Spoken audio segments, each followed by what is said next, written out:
Called meeting. Rise for the pledge, please. I pledge allegiance to the flag of the United States of America, to the republic for which it stands, one nation, under God, indivisible, with liberty and justice for all. Thank you. Roll call, please. Treasurer Anderson, Yes. trustee Osland, Here. clerk Squires, Here. supervisor Hill, Here. trustee Abby. Here. Anybody on Zoom? No Zoom, zero Zoom at this time. Very good. Before we get to any comments on the agenda, this is at a time in which if we have any additions or corrections to the agenda, since it was written, and we do have a number 14 budget amendments that Mr. Anderson is going to present to us. It'll be number 14. Is there any other board members that have any additions or corrections to the agenda before we begin? No. Okay. Nope. Hearing none. Thank you. I will now take comments on agenda items. We'll of course have a public comment at the end about anything y'all want to talk about. So are there any public comments on agenda items that you see laying there? Nothing, still nothing Zoom. All right, very good. We'll commence here. So I would entertain a motion to approve the agenda as the proposed amendment. So moved. Moved by Treasurer Anderson. Support trustee Osling. Any further discussion? All those in favor indicate by saying aye. Aye. I oppose the same. Motion carries. Thank you. So number one on the building is the building and zoning report and update. Jason and Cindy actually have worked on this for us this morning there. Is there any questions or anything the board might have regarding that document that was presented? Basically, the total receipts for the month were $8,532.40, spread across many different items: land use, appeals, zonings, building permits, and the like. Anybody? Board? Okay. The only thing I'll say is you can see in there that on a permits, a lot more and more credit cards are getting used. Yes, absolutely. I think the contractors are taking advantage of not having to drive in here and they'll just do it over the phone or whatever. Yep. Uh-huh. Yep. I think it's a nice addition, and I think that it's going pretty well from discussions in there with the general staff there. Yeah. Okay, we're going to move on to number 2, the police department update. Chief Mashinsky.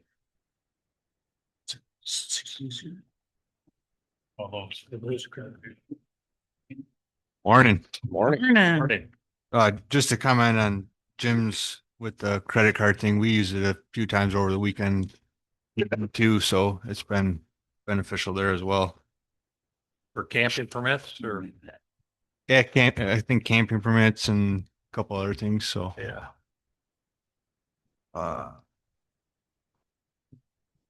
Floor is yours, sir. All right. Hopefully y'all had a chance to read my report. Yep. I have a few action items. One, number 6. This month I received a resignation letter from Officer Dylan Sherrill, who formerly resigned from the police department. His last day will be officially July 12th, 2026. He's accepted a position with the Roscommon County Sheriff's Department. Want to wish him luck. And I just will say this, it is truly a generational thing on, why he's leaving, I believe. But, at the end of the day, there's not a whole lot that we can do about it. And, we wish him well. But, so if we could get that on the agenda for Tuesday night to approve his resignation. Effective what date? July 12th is his officially last day. Okay, very good. Any questions, board? Nope.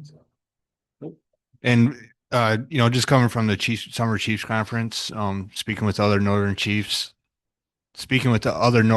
out there, and we're not the only department this is happening to.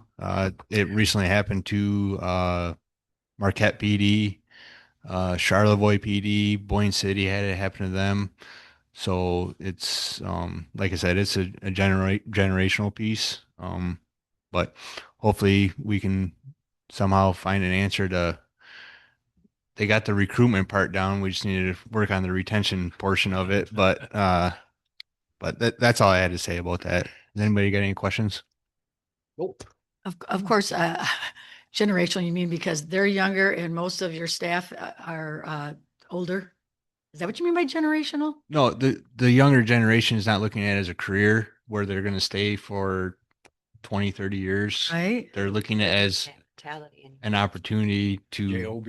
yeah, a job. And then if something looks better over here, they're going to go there in a year. Or, I mean, you're probably lucky to get 5 years out of them. They don't look long term.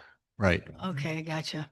Not like me. Like not when an- I started, It's staying anywhere. It's not Yeah, personal. there's not- That's Yeah. just. the yeah, there's reality. no loyalty. There's nothing Yeah. like versus like when I was hired, I was given an opportunity and I took advantage of that. And, but that's We were all. also interviewing 70, or we were also getting 70 applicants at that. Right. time When you hired on, and we were having to ferret on down to be able to locate an individual. Wow. And you just Yeah. don't get that now. You'd be lucky to get one or two. If you, Oh, I'll just say this from my perspective. One, it's a nationwide problem. It's It is. Right. started several years ago with the defunding actions, and I think a lot of people have thought twice about wanting to be a police officer, and Mhm.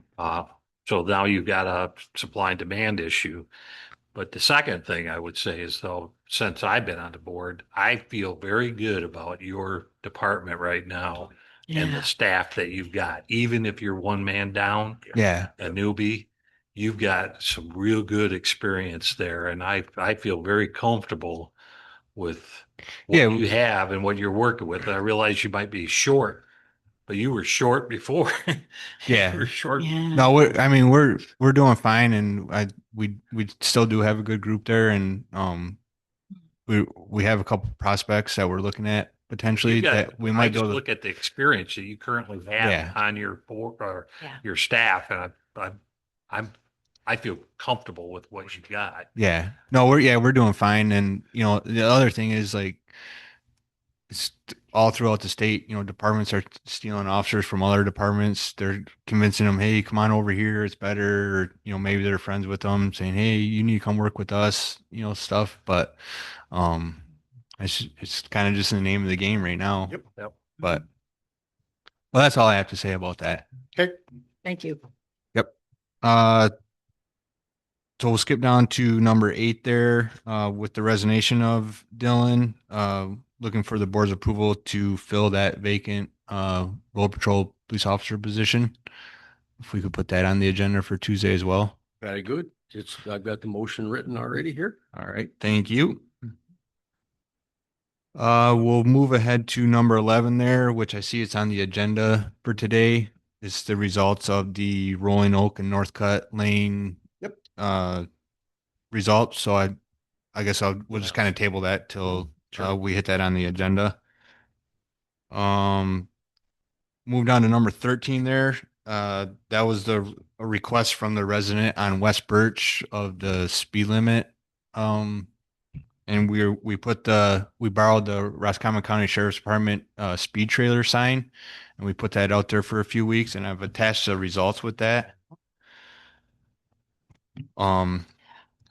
Hopefully you had a chance to look at it, but kind of on the first page there's an overall summary. We had it out there for a total of 22 days. The speed limit is 55 miles an hour, and you can see the average speed was 15.85 miles per hour. The 50th percentile speed was 14.43 miles an hour, and the 85th percentile speed was 19.3. The minimum speed was 10, and the maximum speed was 61. So I think this is good data for you guys to look at and determine if you would like to move forward to request to the road commission proper speed study. But this is good data right here. Well, what I see in there is that you've got some a lot of golf carts going down the road or something, because that's why that speed's so low. And you have one or two speeders. You know, when you look at. Yeah, well, Yeah, it's not like it's widespread speed issue. yeah. It's a few that are Which, driving. which I tried to narrow that down with the complainant to see if it was one person or two person going down that road, and they couldn't give me one specific person. That their response was, well, we're all locals and we don't speed. So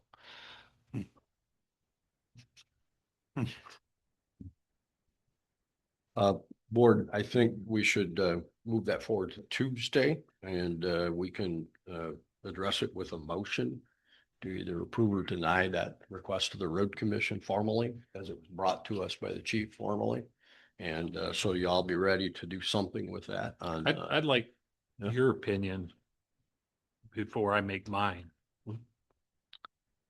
well, my opinion is, I mean, these numbers aren't lying. I mean, the total volume was 1,650 with, and I don't think there's a speeding problem down that road. It's at the end of the day, it's a 55-mile-an-hour road. It's a dirt road, so sometimes we all know how it is when you go down a dirt road. If you're doing 25, you're kicking up dust, and it looks like you're going faster than you are, or that dust is disturbing the residents. But at the end of the day, it still is a 55-mile-an-hour road. And I don't know if you ever gone down there. To even get up to 55 is pretty difficult because it's not very long from West Higgins Lake Drive to the dead end of the power line to, and there's some whoops in there. So to even get up to 55 is pretty difficult. I mean, by the time you get up to 55, you have to be hitting the brakes to slow down because you're coming to the end of the road. So maybe the speed limits should be addressed rather than Well, that's what he's asking. He wants to the get speed it reduced. he wants the speed limit reduced. But based off these numbers here, there's not a problem No. of people speeding. Well, there's a couple. I mean, when I see that maximum speed of 61, that guy was cranking for a dirt road. Yeah. That's one guy. You know, that's I think it was one car. Yeah. Well, and it's possible because that trailer is big and noticeable. I don't you've seen them before, haven't you? yeah, It's a little trailer, and then it's also a message board. yeah. So you can put a message on there too. But that's where the data is collected. And sometimes, because you can see on here on the very front page, this blue section shows vehicles slowed. So sometimes people mess with those signs. Either they're speeding up just to get 61 miles an hour, Yeah. or they see it and say, "Oh no, I'm going to get a ticket," and hit the brakes, and that picks up that they're nosediving there like that.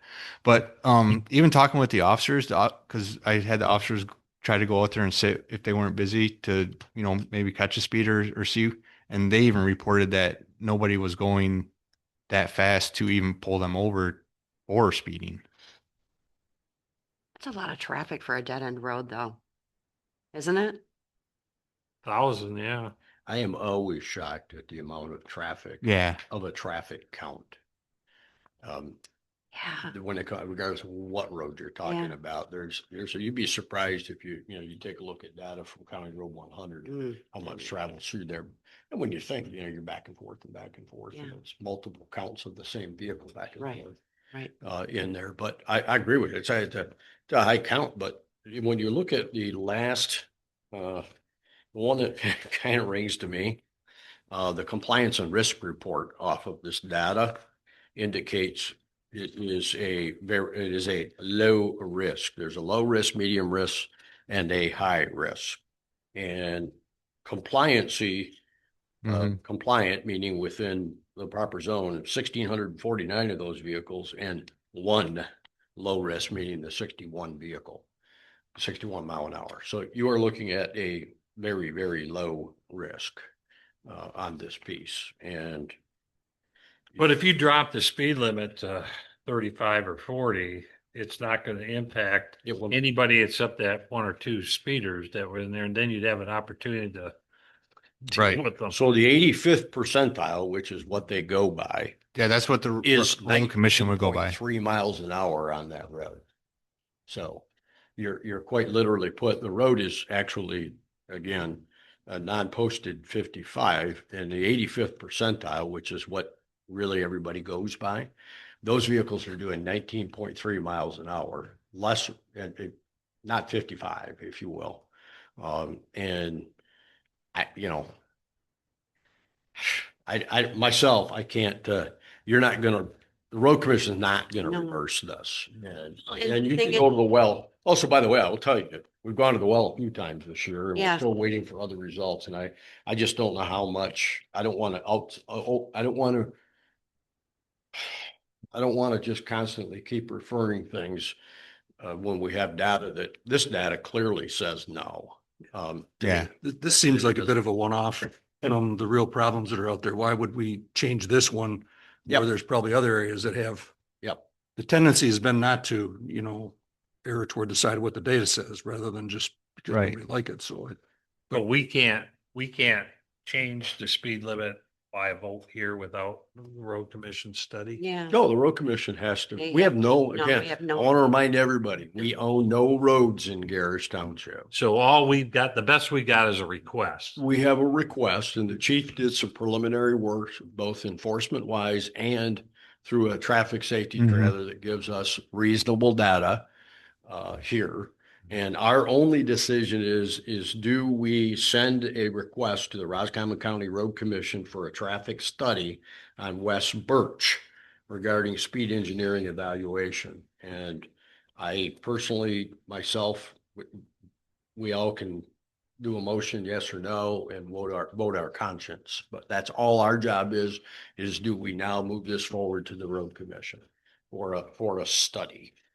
Or do we take the data that we have and say that I don't think it's going to change it? And my years of experience tell me it's not going to change. Yeah, and Supervisor Hill touched on it a minute there, but the road commission would do their own study, and then they have to by law take the 85th percentile of that study, and if it's within the thresholds, they then send it to the 7th district through the state, who makes the ultimate determination of, yeah, we'll lower it or won't. And like he just said, through his years of experience and what I'm coming to learn, there's a good possibility that it's not going to happen. More than likely. And I think the wouldn't previous happen, ones that correct. we've sent to the road commissioners have been reasonable to ask. Yes. But I'm not so sure this falls within the bound of reasons. Yeah. And I think putting that, that speed trailer is a very useful tool, and I'd like to get one eventually of our own. Yeah. Like one for years, they're expensive. Yeah. But they're above $20,000. And we're continuing looking at some grant stuff to maybe get one of our own. But I think for stuff like this, we had one over the holiday weekend on West Higgins Lake Drive. If I had that trailer, I would slap that thing out there that day to start gathering some data to see, okay, do we truly have a speeding problem here? We can request through the sheriff's department to use theirs again, but they're using it for their stuff too sometimes. I do have another option that I'm looking at that I just was going to touch on briefly. It's through Jamar Technologies. It's a radar recorder, which is kind of better than the speed trailer because it's not this big old cumbersome thing out there, yeah. and it's not noticeable. You're not going to get the braking and the people, toying with it. Basically what this is, it's a little black box that you would stick on like a telephone pole, and you have to angle it at like a 45-degree angle on the road that, there's potential speeding problem. And it shoots off a radar. And this will capture in both directions, whereas the speed trailer is only capturing vehicles coming at you. But with that box, it's doing the same thing. It'll gather that data for you, and then you can have that data to review and stuff. And these are a lot more cheaper than the speed trailers. I haven't looked at prices, but I've heard maybe a couple grand. So that's something else that I'm kind of looking into. portable are they? I'll pass this around for you guys. I'm not pitching it. Yeah. But is this something you have to mount to the pole and it stays there or? To the Gotcha. You could put it out there for a week, 2 weeks, however long you want to gather your data. And it would be another great tool to have Mhm. because like I said, even over the 4th, we got a complaint on West Higgins Lake Drive, it came through the supervisor's office and, he's saying that cars are doing 70 miles an hour. Well, if we had that or the speed trailer sign, I could take that over there, set it up and start gathering data right away. Be, because our cars aren't always available to go over there and sit, we're handling other calls in the township. But they're both great, useful tools, in my opinion. Yeah. They're strictly investigative. There's not something you can take to court with you, can you? No. No, it's just, Strictly it's just data collection. You get a lot of complaints from people that estimate, oh, they're doing 70 mile an hour. And when you're standing or walking, they all look like they're doing more than they are. Right. Ultimately, and certainly more than what we would like to see in our minds. But empirical data is what you. Well, the other what you thing gotta that have. the other thing that throws off speed is curves and hills. Curves and hills. They Radar. they appear to That be too. going faster than what they are if they're coming around a curve or up or down a hill. That's something that throws, and most people don't know that or understand that. That's something that you learn when you take radar class. Yeah.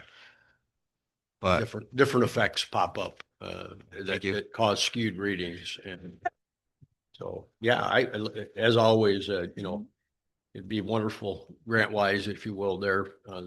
Maybe now the technology is getting pervasive enough that someone may offer enough grants, yeah, money out there to get something with it because they're very costly. I mean, don't get me wrong, they're very useful. And I Mhm. think they would be useful in the future as we continue this, so many people flood into our community.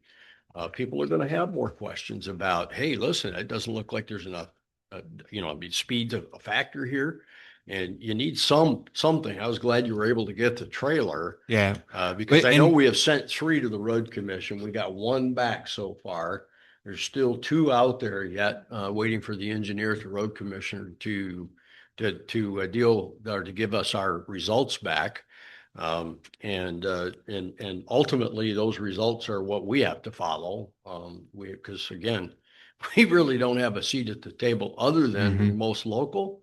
And the road commission says that you need to come to us first and for us to make the initial vet. So that's what this is, the initial vetting, whether or not we move it forward. And so that's the piece on that. Thanks for gathering the data, Chief. Yeah, I was quite happy with what we had gotten back and stuff because wasn't really sure. And we might ask the county to use their speed trailer again. I'm thinking about even putting it out there on West Higgins just to gather some data, even though we haven't had a formal request or anything, but just to, Curious. appease the citizen and gather some data. Mhm. But Yeah. any other questions on that? I'll hear anybody else, board? Nope. Okay, good. So we'll wait till after the Tuesday meeting and then I can contact the complainant on that and Yeah. let them I know think the board's decision and I'll go over that data with them. I think it's incumbent upon the board to either affirm that we are or we are not going to. Proper business. Yep. Is that it? Yeah, that's all I had. Board. Unless anybody's got questions on anything else on there. Nope. Okay, good. I would just like to point out, Julie, our administrative clerk, has gotten our accreditation to the point where we're doing our final on-site this month at the end of the month. Everything's looking pretty good so far. We might have a few little changes to make, but we should be accredited by the fall conference in September, I believe it is, beginning of September. Cool. So Congratulations Good. on that. Yeah. That's a big, That's I great. it's know huge. that's her goal before she retires. So Yeah, the she- quicker the better. yeah, she's worked really hard on it and done a great job, and we're Yes, she has. appreciative of it. So, All right, very good. Thank you. all right, thank you. Thanks, Eric. Must. Number 3, fire and EMS. Christie, anything in particular that you want? You gave us your report. Mhm. Anything that you need motions for on Tuesday or requests of the board?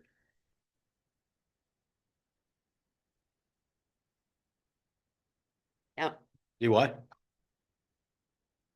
Award ceremony Tuesday. Oh, you need a spot for Put that. that on there. So that's gonna go number one then. Okay, that'll go number one. And you are, what are these awards going to be for? Life saving? Yeah. And DTFD Life Saving Awards. Very nice story to hear. So we'll wait till Tuesday and you can tell everybody then. And that's right here at the, yeah, okay. What time? It's our meeting. Oh, at the board meeting. Well, I'll be there. Okay, very good. I've got that noted here. You'll be, like I said, number one on the agenda, so that if, people don't have to sit through the litany afterwards. Okay, thank you. Great job. I'll tell you again, Tuesday night, it's always awesome to get those things. Yes. Thank you. Okay, we're on to number 4, which is the Marina Manager's report for July 9th. The highlights on this are the, we obviously went into the weekend, or we went into the July 4th weekend with a miserable outlook with the miserable weather. We came out of there getting some positive changes. So probably the overall note here is the year to date through 7/5, which is we sold $70,096 in fuel as compared to 66,455 in 25. That was an increase of 5.5%. Our gallons, it's a word lower at 8,753.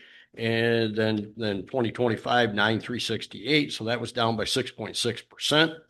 Total sales are still running down by about 7.1%. So Well, one or two more warm weather days. I will just say though, They're so that good. part of that sales thing includes the timing of when they got paid for some of the annual fees, Oh, which okay. we billed in advance this last year. Yep. Back in September. Yep. So they were receiving some of those in 25 in their daily. Gotcha. sales. So We that could collected offset the all 7. Okay. advance. So All right, good. that's a little bit misleading in that respect. If you Good. look at, think it's down. What is interesting, you can tell is the gallons are less, but the Yeah. fuel Price per sales gallon. are up. and It's Oil because of the fluid. price per Per gallon, gallon. yeah. That's crazy. But, they kind of recovered a little bit on the year to date with the 4th of July, but it wasn't as big as what they were. So the other thing is I met with Kodiak Group and Russ, and I can never remember the guy's name over there, but he's quite a guru with electrical and whatever. But actually is a retired guy that works there. At the marina. Apologize. It's not John. For not Got a few remembering. Johns and I don't know. I see his face and it's just, I can't remember. Anyways, so we got a quote from them, which is significantly less than the quote I got last year. And we budgeted to do this again because those camera systems need a complete upgrade. There's about 6 of them that aren't working. So I talked yesterday, I talked with Russ and Russ is satisfied with the package, the quote package. The only difference is he's going to send me there needs to be an Ethernet cable buried from the over, and I told Chris I prefer that his company does it rather Well, than. because the bid has Yes, our people doing it. I think it's wiser. I don't want our people doing that. You're going to have either a commercial something to do that and talking with a mechanical guy here. So although I appreciate our marina staff's diligence in wanting to help that, I prefer personally, and I think it's better for the township liability wise to have this company just go ahead and do that. The price is very negligible. Where does that camera go? Where's that one line Well, have it's to go to? multiple cameras and so. yeah, like, if you- there's one that'd be mounted on an outbuilding that's got to run into the main building. Yeah. Right. And then there's coaxial that's got to be run through the wall around, snake.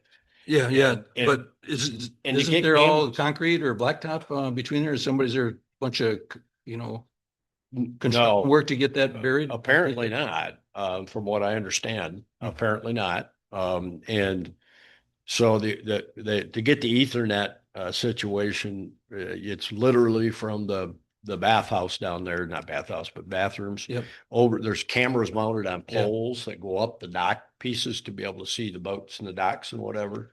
Those are the ones that are exterior that aren't on the building. And, so if you take a look, I did ship you all the bid packet or the, not bid packet, but the estimate. And it included in there coverage areas were on it. And so we're to the point where we're ready to go ahead and do this. And like I said, it's significantly less. It's to like 10 grand, But, 10,000. you know, and I didn't read it in great detail, but if they're doing anything on the docks like they do with their on point of sale system, rather than, to me, you'd want to use a wireless connection rather. They are in most all They areas. have to, because Yes. that dock's gonna be removed.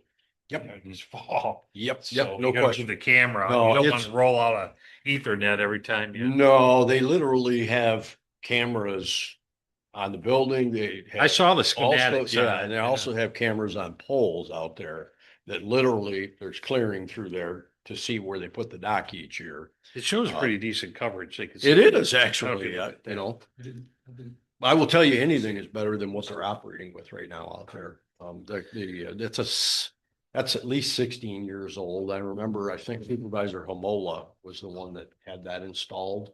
I think it's 16 years old. It is the clarity for the time was good, but it's degraded over time, those pieces. And, so anyways, just, he wants, obviously we're reviewing those quotes and specifications. We're making those decisions now, is so. Anything else on that, guys? Nope. Okay, Health of Higgins Lake, update. I usually go to Jim right away, but, did put in your boxes, I emailed Jenny just to make sure that all of you had the, steering committee work session unofficial meeting minutes. And then the 2026 Health of Higgins Lake Committee reports as reported to her for you guys' consumption, if you will. Obviously, Jim, you'll give highlights, I'm sure. Yep. Go ahead. Yeah, that paper that Brian's talking about's got a lot of the information as what's going on, and good on Jenny getting it at this time. Usually they're due at the end of the month, back at the end of June, but with the holiday and everything, and everybody got their stuff in. So anyway, I'm glad to see it's in by now. So, but just a couple of highlights on here. This geofencing project on the social media and website. That's something new that came up pretty quick, but it's something that a few of the people have been talking about and looking into. And geofencing basically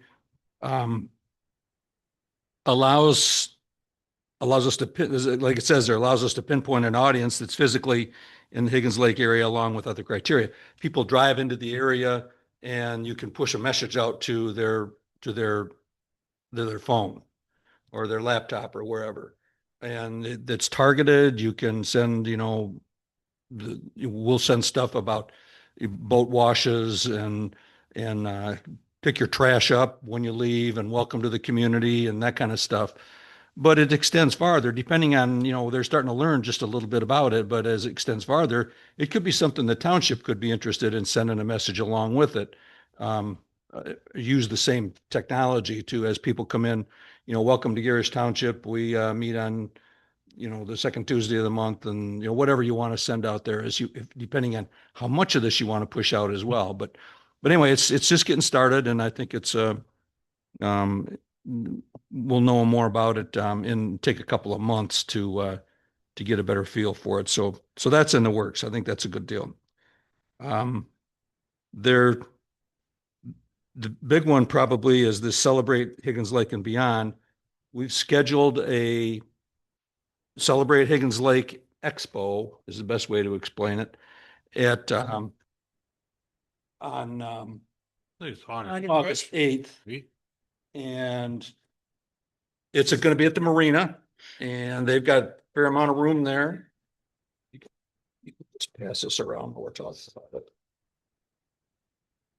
we're going to sort of move their stuff sort of off to the side and set up about 7 or 8 tables and, that are going to be focused on the various committees. For one thing, septic will have a table there, and science, IT and communications, and invite people in. They'll have hot dogs and refreshments, and we're lining up some speakers. Approaching some legislative speakers to see if they'd like to spend some time here. And Dr. Lutonen, I believe, is going to do a presentation. They'll be talking about things going on, the videos and stuff that they've taken in the lake in the last over a couple of weeks ago. And it's just an opportunity to bring all of the subcommittees of the health of Higgins Lake together into one spot and do our best to drag people into, to be able to see everything in one spot. And I think it's a great opportunity. They're working hard on getting the message out and getting people there. So that's August 8th. That's less than a month. And we're putting together the logistics of tables and chairs and Should have tables. They have our old ones there. The old white ones, oh, really? tables and chairs. Oh, okay. Chairs too? Folding chairs? Yeah, because Oh, we okay. got all new and I didn't want to get rid of them, so we took them to the marina. Oh, okay. So you should be able to use those. Oh, great. I'll look, see where they are. So, so kind of keep that on your will. I don't think the agenda is set. It's a walk in and walk around the room. They'll have some merchandise there for sale, and maybe a bounce house for the kids. Hopefully we'll get people to come in off the lake for a minute to grab a hot dog and have a look around and, be able to bring people in. So we may have a end of a table or a part of a table for Gerrish Township, possibly with, just some flyers or whatever. And so Where are the hot dogs and stuff coming from? Do you know?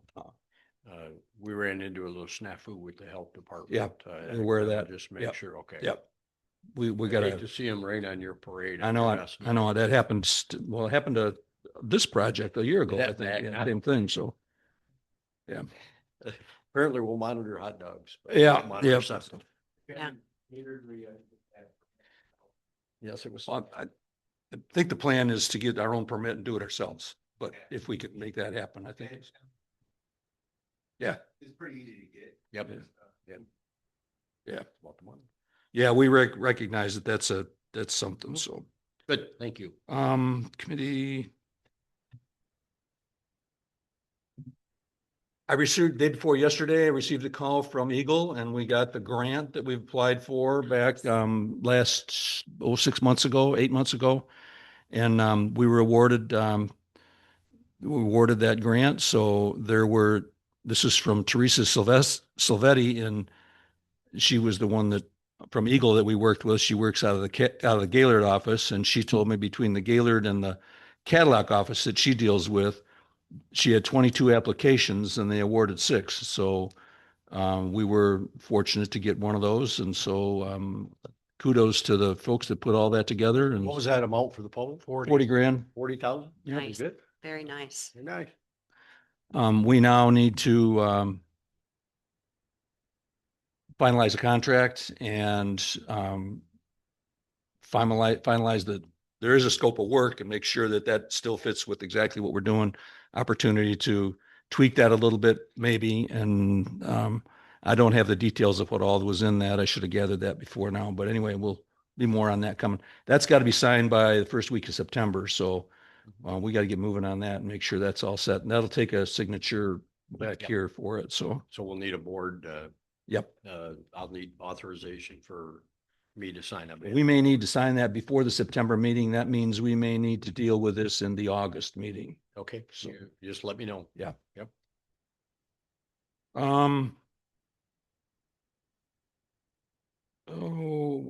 Water well septic drafts. I guess most of the other stuff is in here. Mhm. There was I think it's just an awareness, the state Senate approved a statewide draft of a statewide ordinance that's been kicking around for a while, statewide septic ordinance, and sent it off to the House. So Senate Bill 771. I Yeah. believe is what it is. Yes, that's correct. It's got some ways to go yet, and whether it comes out, it needs to cover obviously the entire state. It has to deal with that and that's difficult to do with as I've said, is with the geology and the geology of the state differs. Well, it makes a difference on what you can, how you're going to implement a system. So how they're exactly going to do it. But I think it does have a focus on inspections and gathering the data about what you've got out there as a part of what they want to do as well. And a pretty So- hefty permit fee and a pretty hefty investigation of that fee, if you will, of those inspections in its initial state coming out of there. But, Or yeah, and some pretty hefty delays regarding if it's even found, when do you do and, about it, when you have to get it done by. So, if Yeah. it becomes law, and that's a big if, and it's not going to happen tomorrow, but that's a big if, then we'll have to see how that meshes with what our septic ordinance is proposing and make sure that we can comply with that law. Would be my thought, was comply with that law, and then ours would be over and above that as to what we want to have happen and tailor it for this area. So. Yep. I think the rest of the stuff is in there pretty much been very busy. There's been lots of stuff going on through the summer, and people have got obviously summer plans, but even at that, meetings and subcommittee meetings have been well attended and lots of stuff going on. So it's all good. Very good. Any questions, board? Thankful for you and your peeps. Oh, my gosh. Just one little note. I did meet with the steering committee last week about how that's all funded. And we had budgeted money to be put into Health Higgins Lake. I moved that money Yes. physically on June 30th. So it's showing up it's in that account. And then probably wouldn't be a bad idea for you to get a financial statement so they can see it, because everybody's asking, well, how much money we got? Where's it at? Well, there was money spent last month or just recently for Red Line for their meetings Mhm. and for the Letters. flyer that was put in with the tax bills. And they're not seeing it. It's not like their committee's approving that stuff. I think they need to see that so that they're aware of what money they have and what's been spent. Because everybody kept asking me about, well, what about the donation last year? Well, you could say it's still there. I mean, we put $5,000 in, they put $5,000 in, there was 10. When they got to the end of the year last year, there was $6,700 in there. So they'd spent $3,300.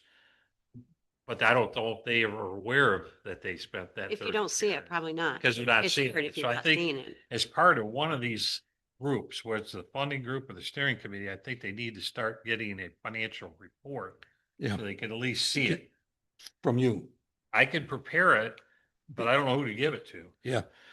Well, after the conversation we had along this last week, I started to put together a very layman's look at a forecast or a budget, if you will, that's got all of the subcommittees and what they think they are going to do. This is all internal. This is something that Right. we would deal with, and get you to get a look at that and say, okay, from that, here's how we should be. Well, I think the funding committee, which Phil Check and Catherine are on, and I'm on it, several other people. Maybe what I should be doing is when I do my monthly report for this, maybe I should do a report right there just automatically and send it to Catherine, Yeah. and then how she disseminates it. Up to her.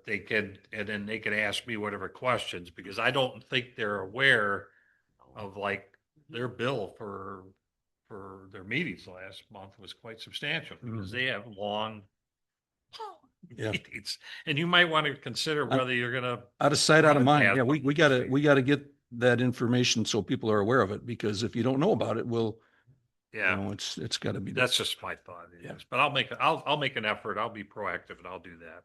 Okay. Sounds good. Ready to move on? All right, Parks and Recs, number 6, Susan, she gave us her Parks and Recreation Committee report that covers May 15th, May 26th, and June 16th, 2026. And Susan, do you have anything you want to add to that? And board members, do you have any questions about any of it?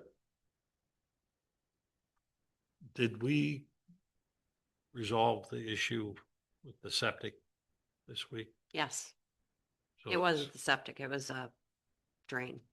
It was a drain. There was in probably a Y area, men and women's Okay. down there, and it was a soft. Oh, you say drain, it was still a it- toilet, right? It was, yeah, it was snaked and removed, into. Well, the- heavy use and probably the incorrect. thing Oh, to put in yeah, there. I mean, I call it the human condition again. If we could just get people to clean up after themselves properly and do the right thing, Yeah, it'd be fine. So. Cabbage is wonderful. He was out there within an hour and a half. So, I bet it, this point of order here for Joe Baker, doing fabulous, amazing. He sure is. Wonderful, amazing job down Mhm. there. She communicates very well. And when that communication is there and it's solid, we can solve problems Yep. rather quickly. And don't allow them to become a bigger problem because they weren't solved. So appreciate What about that. the volleyballs that were stolen? Happens. Is that going to be an ongoing problem that, has to be somehow dealt with, or how do we? every I, year. I shipped this over to the chief as well, because the PD needs to know that when we're having these mild or these things happening, we don't want to let crime grow down there. Yeah. But if they don't know, the special patrols and the targeted patrols, selective patrols, then they don't, you don't know what you don't know, basically. But I gave it to chief. But yeah, I think we're subject to that down there. There's potential theft that could occur. They must get locked up at night, and then Jill opens the door, they get used freely, or, Really talking probably 4 balls a summer, 4 or 5. yeah. Does that happen in each summer? Yeah, Really? hasn't it? Yes. Yeah. Oh.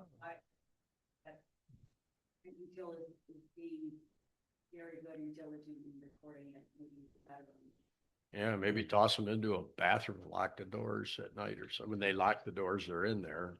Maybe you can let your patrols know too, if they, if for some reason they got left out for one reason or another, when you lock the doors at night, they can toss them in one of the bathrooms or something, or we don't have keys to the mechanical room, you don't, but, maybe before they shut and lock the bathroom doors, they can toss them in one of the restrooms, and we can let Jill know which restroom they're talking, which one will you put it in. So that might at least, because people are out, obviously at all hours, anywhere. So, but thank you very much. And thanks, chief. Appreciate that. And I know you guys get over there as quick as you can at the 11 o'clock hour, barring other issues. So appreciate that. So no motions are necessary for you, Sue. Okay. And on now to the cemetery update. Again, we met this month, and Jim Osling, myself, and Doug Kale, our sexton, and I think we're down to a coagulated 1 document now that we'll be meeting on again here shortly, of getting the cemetery ordinance from 1997. Likely we will come to the board in a couple months and look at rescinding the old one and then adopting a new one, because there is significant changes to it. There's been significant changes to the cemetery. The cemetery is, got new lots. We planted out 4x4 cremations. Therefore, you have to talk about what kind of markers can be put in there, how many people can be buried in those. And we've been ferreting through those things and talking about those and coming up with solutions for proposal. And also on the cemetery front, we have scored a well now. So we have a 5-inch well now. It's 129 feet deep It's still considered a non-potable well. We posted all the signs of the Central Michigan Health Department wishes that we have over there to notify people of that. In short, don't drink the water. We can't guarantee it because it doesn't get tested like a normal quarterly in a public building does. So um, what else? We did with that well, there's some changes had to be made because of the new water tank inside the chapel building inside there. And Jim, you know the terminology better, but we had to have Evergreen, who does our sprinkling system over there, rework some of that stuff, where pipes were run. And we abandoned the old well and literally, filled it in appropriately. And now there's a big pile of sand sitting over there that's going to need to be spread and then probably seeded in whatever again. So That's scheduled for next week.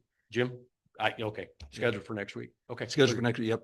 All right, Took out the old, crushed in the old, cement. vault that was there that housed the well and the pump before, and Evergreen reworked the irrigation enough to the irrigation, the water supply that distributes the water out into to the park. So it's we should be good for well past my days. My understanding is there's great pressure out at the spigots, even furthest out. And with what was put in there, it should manage anything that a future board might want to expand out in further irrigation or more spigots out to the south end. That'd be the new part of the cemetery. That's not going to be on, in my time, that's for sure. But we are at least set the next generation of political officials up to where it won't be a new expense. It's just more of what I call the collapsing infrastructure that's been here. And so we're working our way through them, trying to budget for them operationally as they go along. That was budgeted operationally, so it's nothing out of sync or out of place there. So, and Doug and Jim, are absolutely valuable in this process. I appreciate all their work on this. And Jordan Well Drilling did a great job. Evergreen did a great job. And at the end, I think we've got a great result. So thank you very much. Jim, can you think of anything else to update the general board on? I don't think so. We'll get past that ordinance next week, and then we'll get through the Get through the next review of that. Yeah. Yep. And at that time, we're also we're gonna review the fee schedule. To make sure that what we're paying, we're not going behind on for the outside contractors for burials or whatever. So it's been looked at before, but we did have a sergeant increase that has not been accounted for sure yet. So we need to take a look at that. And so we'll be doing that and eventually bringing something back to the board on that. But it's been a copious amount of work. Good folks. I appreciate the partnerships in that committee. So, all right. Any other questions on that? So number 8, I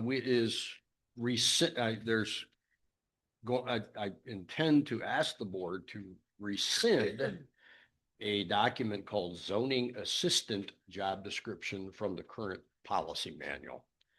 And the reason why is because, simply put, nobody has filled that in years, and it is not what we envision, obviously, in the future for what the zoning is going to need its help for. And so we need to eliminate that. And on the tail of that, let's do one here. Motion to approve elimination or rescission, rescission of ZA JD. And anybody have any problem with that? We're going to be a couple doors down there at number 10, constructed with Jason's help. And you all have seen it in couple draft forms, but draft number 2, which is a proposed building zoning assistant job description to eventually be filled at 24 hours a week part-time. I have an extra. And this has all been, shall I say, the post Mary Ann of trying to, put these positions into place so that we are functioning, shall I say, again, very well. So far, we're doing very, very well. Cindy Ostrowski is doing a great job in there, and Jason's doing a great job, doing the best he can during some busy summertime in here. So number 8, does anybody have any problem with a motion to approve a rescission being on the agenda I'm good. of that job description? Number 9 is rescinding the administrative specialist job description from the policy manual as well. That was what Mary Ann was working under. And so I'm going to be looking for a motion to approve the rescission of that job description.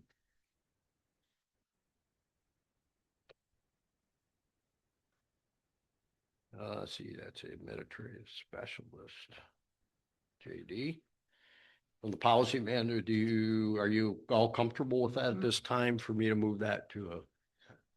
And then number 10, as I said, you all have had copies of this. Jason did work with me on this for what I call the specific portions. And we also include some general language, obviously, that captures about anything else that might need to get done that wasn't thought about, I guess. So are you folks comfortable with that to approve that? Yep. Or to vote, I shall say, to vote, you approve BZ system Tuesday, or do you need more time? No, that'll be fine. I'm good with it. I'm good Okay, with it. all right. I just want to make sure. I don't want to rush anybody on anything. Okay, that took care of 8, 9, and 10. And number 11 is the review of the Roscommon County Road Commission's traffic study report for County Road 100 and Rolling Oak as to sight distance, passing lanes, the rest of the thing that we had sent at the requested behest of the citizen, Robert Janowski. You all have the email chain. Michelle, at our direction, after they're at that April 14th, we agreed to send the request traffic study, analysis, signs, basically the litany regarding that particular intersection as expressed in the concern by our citizen. And we sent that on. So we received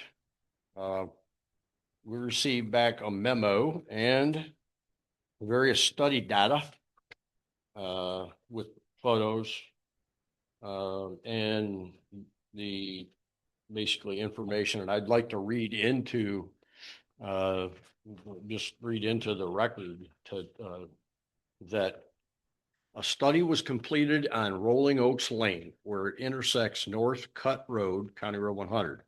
The crash history was examined from January 1, 2016 to April 17, 2026.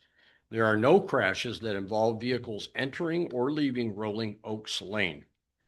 A sight distance determination is also attached. The intersection sight distance shows that vehicles turning out of Rolling Oaks Lane can see sufficiently far enough from the intersection to not turn out in front of an approaching vehicle. An intersection stopping sight distance determination was also completed for a vehicle traveling on North Cut Road toward Rolling Oaks Lane. This distance was also adequate for a driver to have enough distance to stop if a car were to pull out in front of them from Rolling Oaks Lane. The passing zones were also verified to be in conformance to the latest standards. We asked him to look at the striping in the passing zones as well. And then he says, this is Neil Bellinger, professional engineer. I have concluded that there is no evident traffic patterns or crash history that would indicate the need for any changes to the roadway, speed limits, or signage in the area of the subject intersection. So that is the results of that. That's where we're at. We can move to accept these formally, to accept this formally because we asked formally. Also at our meeting, which may be the best thing to do there so that at least somebody in the future has records of this issue. I guess I have one question, Brian. We're not approving, but we'd just be accepting that they did Yeah, it yeah. is what would be probably the proper thing, I think, to do from a moderation standpoint. Neil's report says, lost it here. The intersection sight distance shows that vehicles turning out of Rolling Oaks can see sufficiently far enough. An intersection stopping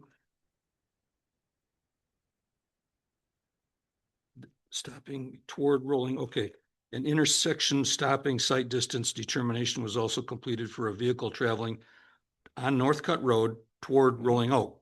Yes. But it doesn't talk about from the north and the south, if it's from both ways or. Well, there is the report that's attached that he has here with. I think it does, they looked at both. And Yeah, they it did. says all measured sight distances meet minimum required intersection stopping sight distance set forth by the Michigan Department of Transportation. It lists, and if you look at it, it lists with north being up.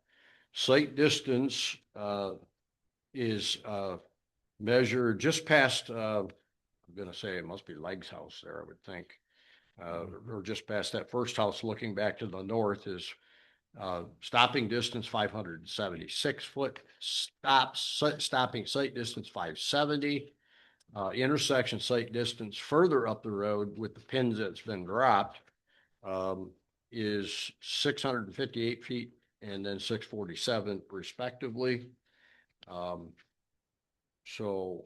Okay, then as long as that report is made a part of the motion, then. I think the whole thing that we accept this, we're just accepting it. Yeah. Is all we're doing. It then makes it the public document. And I think that we should also send a full copy of everything to the Mr. citizen, Mr. Janowski, so that he has everything that he needs or wants, if you will, and yeah, for the future. I'll take care of that. So 8 would be a motion to accept the traffic safety study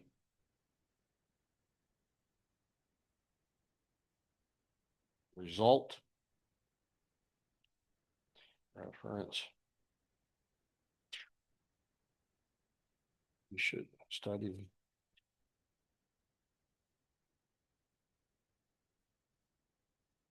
Place on a file and place on file so that there's records. So we don't have to chase down the emails from 2020, whatever there that I did. Mr. Janowski had said he's made that complaint before. And I was not aware of any of that initially. That's why I got it before you to begin with. So to follow the proper oil here so that people can have the record. Motion to accept the traffic safety study result and place it on file for the North Cut and Rolling Oak. Are you comfortable with that, board? Yep. Okay. Moving to number 12. Number 12 is the proposed fund balance portion. Everybody's tired of hearing me talk. Jim Anderson. Give you a little background. Brian asked me to look into the possibility or need of a fund balance policy. What a fund balance policy is if you read the papers, you'll see like the school systems usually are really big about that. When they get done with their audit, they'll tell you their fund balance was 15% or 20%, and they set a target, a minimum. Okay. Now, first of all, fund balance, a lot of people think that's the money that's carried forward from the prior year. Yes and no. Cash is part of that, but fund balance is all your assets minus your liabilities. It's your equity that's going forward. So if the only thing you have is cash on your financial statements and cash is your fund balance, but reality is that you've got monies owed to you or monies owed out that take it in consideration. So what we're looking at, the three funds that would probably require or should have a fund balance policy would be the three that we operate off from either a millage or a special assessment. So the three that I included in this policy that I'm recommending is the general fund, fire fund, and the police fund, because they all have a millage or a special assessment that is the predominant item that gets them into the next year of operations. So Government Accounting Standards Board number 54 statement spells out what fund balance is and recommends how you do a policy. So what I'm recommending in essence with this is that the fund balance of those three funds should never be below the average of the prior 3 years' expenditures. Okay. And the reason is that taxes are levied in December. They're collected by my office and then distributed into the funds on April 1st. And then you work off them for the remainder of the year.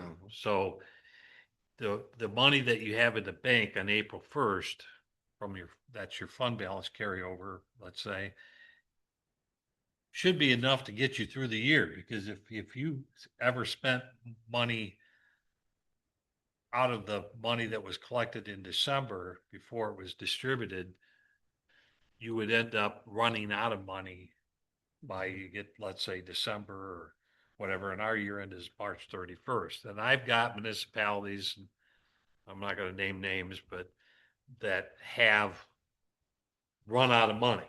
And so they're using the next year's money to get by. Now, in theory, because that's levied in December, that is the current year's revenue.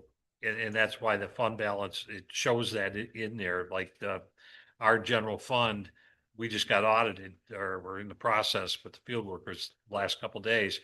When Tyler reports on our general fund, he will report that our general fund has in its receivables the tax revenue that I collected. It just hasn't been distributed until April 1st. And so you should, in my opinion, you should never let your fund balance fall below what the prior year's total expenditures were, because when you do, you run the risk of falling behind and then have to make drastic cuts. So what it is a way for to hold the boards, future boards accountable, and ourselves to make sure that we don't get into a position where all of a sudden we're going, oh no, now we got to make cuts or something, or we got to generate revenue, whatever, to make ends meet. This township historically has been fairly conservative, so it's always pretty much met that. So we're not asking, Right. I'm not suggesting we do something that we haven't already been doing. It just puts it on paper so that there's now a threshold that a future generation of this board would have something to fall back on and use the wisdom that we've. Yes. My suggestion was totally oriented with two things. One of them is to literally not find what I found when I got here. That's first off.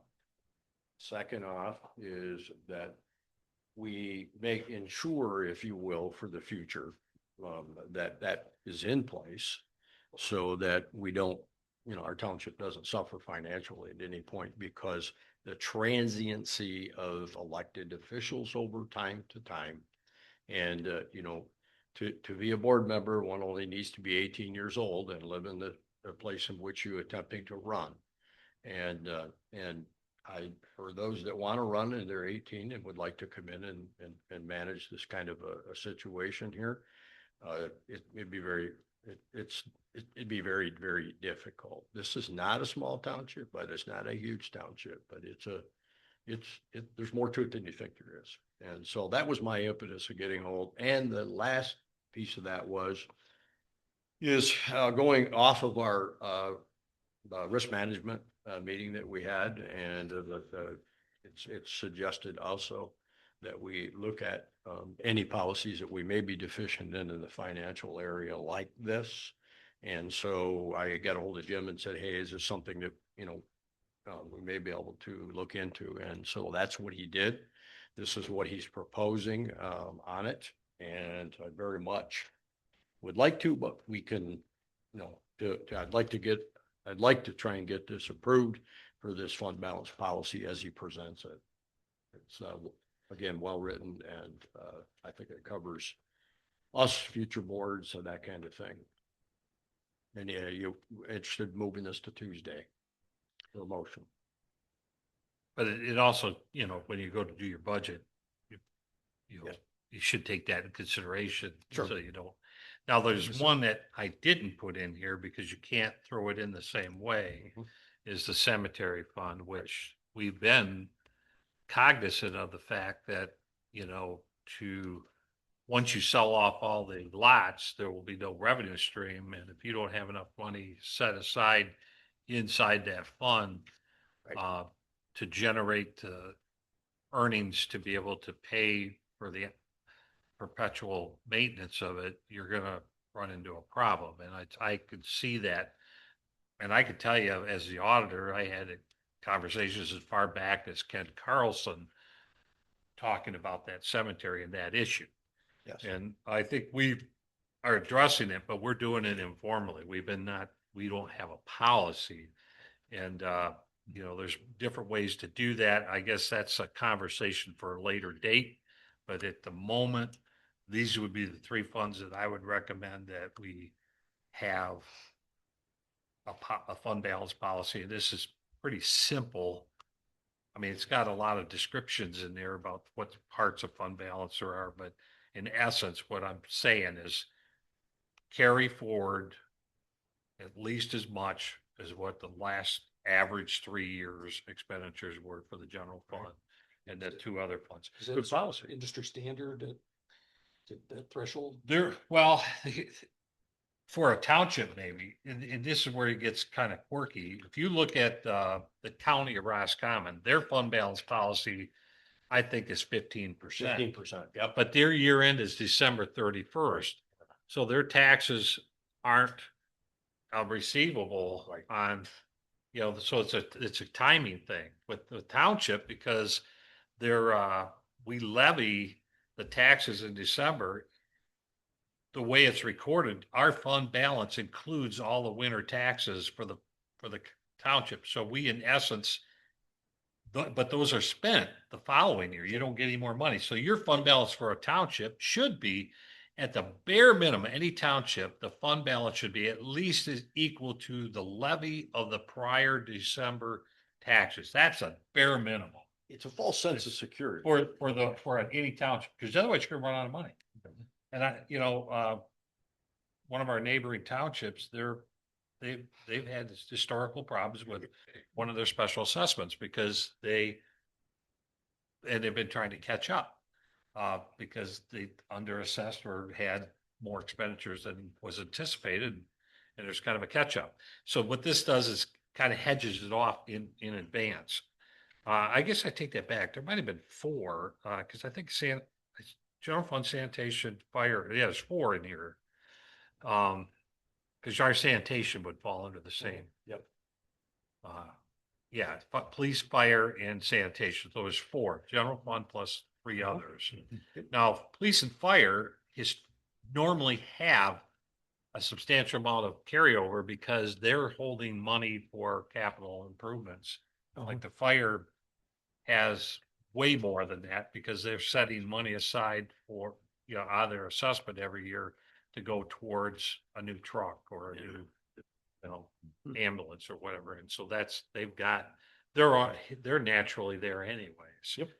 But a good example is like the sanitation. We spent some time last September talking about the special assessment needs, and we ended up using a 3-year average respectively to get us to cover the inflationary costs that are gonna come up. So like this year in 2026 or 6, 7, we should have excess in our sanitation assessment.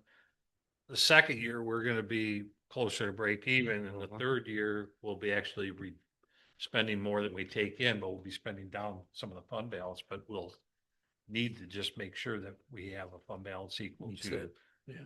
1 year's assessment, Right. if that makes sense. Well, as much as an accountant makes sense, yeah. Yeah. Great, great.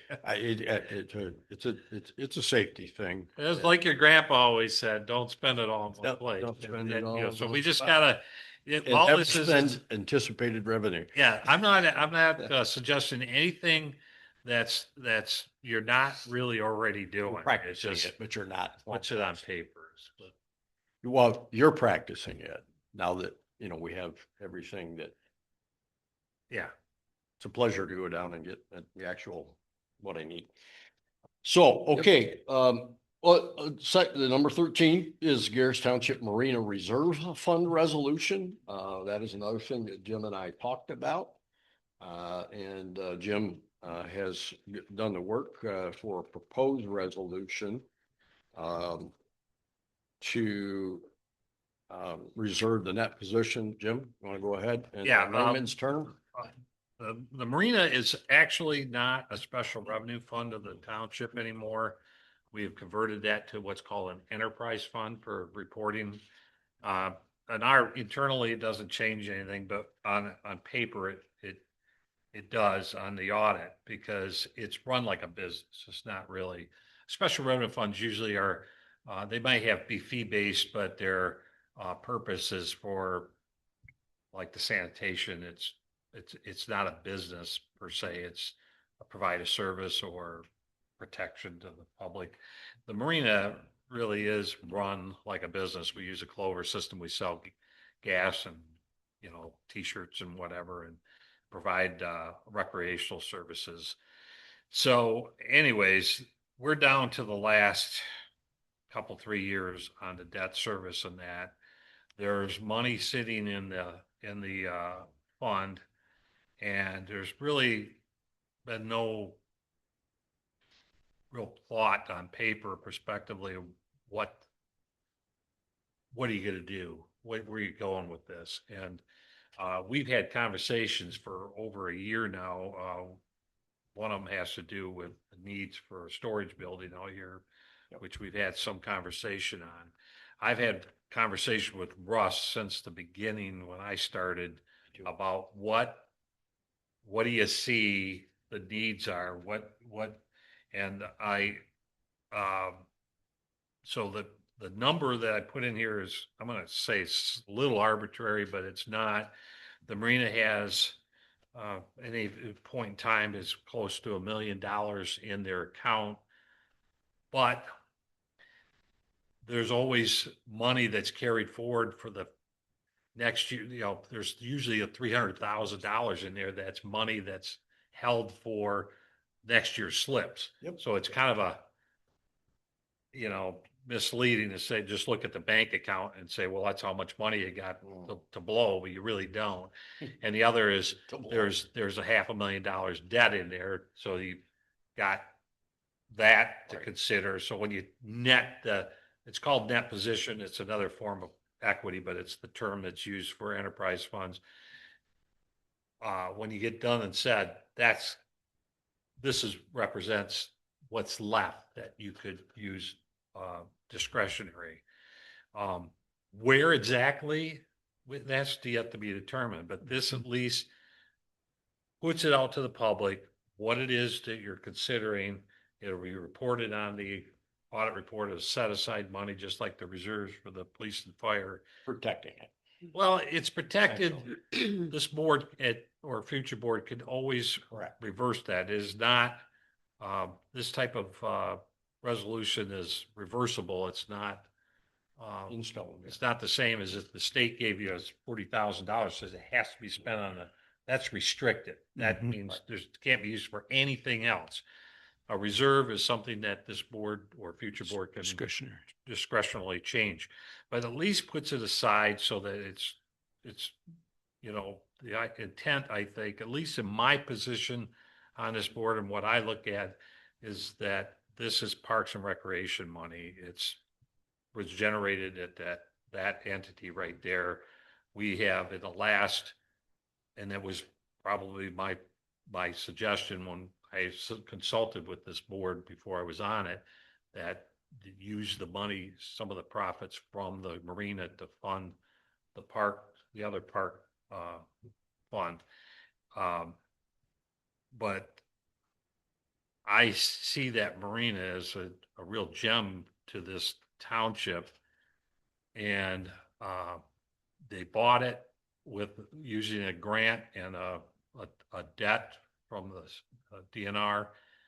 But it's to the point where it's going to need some work. And I think that a plan needs to be put, you know, considered and put in place. What exactly it is, I don't know, whether it's addition to the building, a facelift of the building. I know when I was down there first time I did a walkthrough, I was a little concerned about the way they back boats up and you have to walk across that same spot Ramp location. or walk along where they're backing the boats into that cutout. You have to walk along that. So if somebody turns the boat wrong and somebody's standing there, there's no place to go. You know, just things like that. But you do have a fairly new bathroom facility there, but and you got all that storage, and maybe you can put more storage or make it better. That's to be determined, but at least setting the money aside, you know, what you're planning to do with it. So that's up to this board as to if that's the right amount you want, if that's what you want to do. I drafted the resolution based on the conversation that we had. And so that's what this is. Yep, and it's, you're recommending, within it, the sufficient unrestricted net position of $500,000, basically. That's And, a good and I, start point. and I will say this, you know, I had plans of, obviously getting to a discussion about the community park marina once it was paid off and whatever, and, the operation end of this township has taken a lot of time. And so it's not going to be in my tenure, likely, but I think it's incumbent upon us to try and make sure that we've at least essentially set aside, if you will, the thought process so it doesn't get sucked up in the vacuum of an operating budget in a general fund. I guess that's what I was concerned about. And so that's why that and the risk management, looking at the financial policies, and I was like, I know that Jim has done a wonderful job of isolating and getting everything back into these, I hate to use the word buckets, but get it back to where, you know, things are, you could, at any point in time of day, you can find out what there is. But I just think I want to do something as I exit or as other board members exit for the next board coming in to look at, evaluate, and so that we, you know, I know we publicly have been scathed about somehow being neglected and recklessly spending money, and that just isn't the case. And we are very frugal managers of the money, and we have the best financial guy in the world right next to us in the treasurer's office here, trusted by many, many, many folks. And I'm not a whiz, but I've managed private business stuff for 40 some odd years. I managed police department for public, and then now I got into this, and I continue to want to take a fiscal conservative approach and making sure that we hand off to a next board, you know, some things that at least make it very, you know, clear to them of what we've done. So with that, do you folks mind if we move that to a motion to approve that resolution to establish that net position? You comfortable with Tuesday? Yep. Okay. All right, and then the last, which was the amendment, budget amendments, Jim. I know he's been endeavoring to do these quarterly, obviously, as necessary. I asked him to bring them this morning. So, oops, sorry. Julie Hill from Police Department had done her own analysis of where they were at based on through the first quarter with some of the changes, and she had requested a month ago to make some of these adjustments. I went through with Christie, the fire fund, same thing, looking at what needs to be adjusted to accommodate our where we're at. And this is really not because we're currently over budget. We're being proactive. When I got on the board, if you remember that first month, we had Every pages month. of adjustments. Yeah. So these are prospective adjustments. They're not because we're already over. So the fire fund and police fund, I'm not going to go in great detail on there, but these, we're not asking to increase their budget. We're just shifting around from some of the line items. And the general fund, when when we did the original budget for the maintenance wages, it was based on the prior year. And so when I looked at it where we're at today, and I will tell you right now, you meant to compliment on Jill. I think we have got two really good maintenance people. Oh. I just like the world of Doug. Outstanding. But the difference is that between him and Tony is that Doug spends he's here all day. He's not cutting out. And so I'm suggesting that we increase that budget because he is putting the time in and he's fulfilling. And so it's not because he's got more money or anything like that. It's just that he's putting the time in that. Yep. And it's showing, it's really showing. This will hedge off a problem down the road. The other one, cemetery is a one-sided budget adjustment. The other side of that really be coming out of the fund balance. You had, and this has to do with those marble things that you had to have. Two columbarium fronts, and there was a mistake made on one of the columbarium. Yeah. Requiring re-letter. So the townships incurred a cost there at the cemetery that was not budgeted. Nope. But I will also tell you that if we end up doing repair work on that building, that's not budgeted either. We'll That's have correct. to deal with that when we have some knowledge. And just like today, you announced the health of Higgins Lake, we'll need to make a budget amendment at that point to increase their revenues by the 40,000 and increase their expenditures by the whatever categories of 40,000 that you guys determine you're going to use that money for. Mhm. That'll be so what I've been doing is quarterly. I would like to do this, not every month.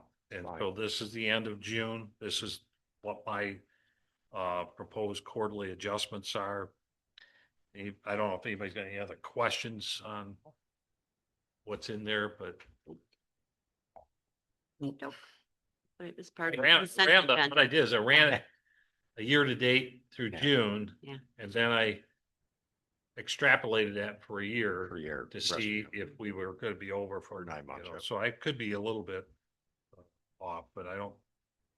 The idea is let's handle everything prospectively, not after the fact. Yep. No, I appreciate that. Appreciate the work on it. Board, you comfortable with moving a motion for the budget amendment as presented? Yeah, it'll be Yeah. part of the consent. I have 12. Just so you know. Wow. We'll compare. But anyways, okay. That is it for the board agenda today. If there's no other board comment there about the items on the agenda, nothing. Okay. That's for me. We are then open to public comments. Public comments in the room. Public comment. Nope, we're going in the Hello? room first. In the room, Okay. and then I'll get back to you. Thank you. State your name and Thank you. Yeah, my name's Greg Seamack. I'm a Gerrish Township resident. I just want to bring a couple things to the attention of the board. One is part of the what I talked about before was swimmer's itch cases, and what I can tell you now, just so y'all know, is they're about double what they've been in the past thus far, and we're just getting started. And this was predicted, but now we're seeing the numbers, and I'm also getting pictures of what some of these look like. And not only are their incidents up, but the severity of the cases are up. And I would also tell you that we tried a lot of different things. We thought we were going to be in good shape because we were in with different people in the DNR going in, and we'd had some troubles with permitting with the DNR, and we had all that worked out. And the Fish and Wildlife, U.S. Fish and Wildlife, pulled the plug on the DNR. So now we're dealing with people that we've not dealt with before, and they have been ridiculously bad.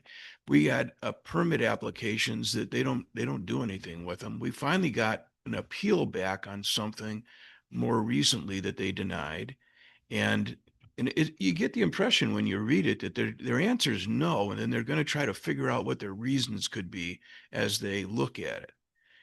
So each time we've had a reconsideration or an appeal, they come up with new things that they tell you they don't like about it, and they're things that they didn't mention before. A lot of them could have been cured, but they don't give us the time. But in any case, that's where we're stuck right now.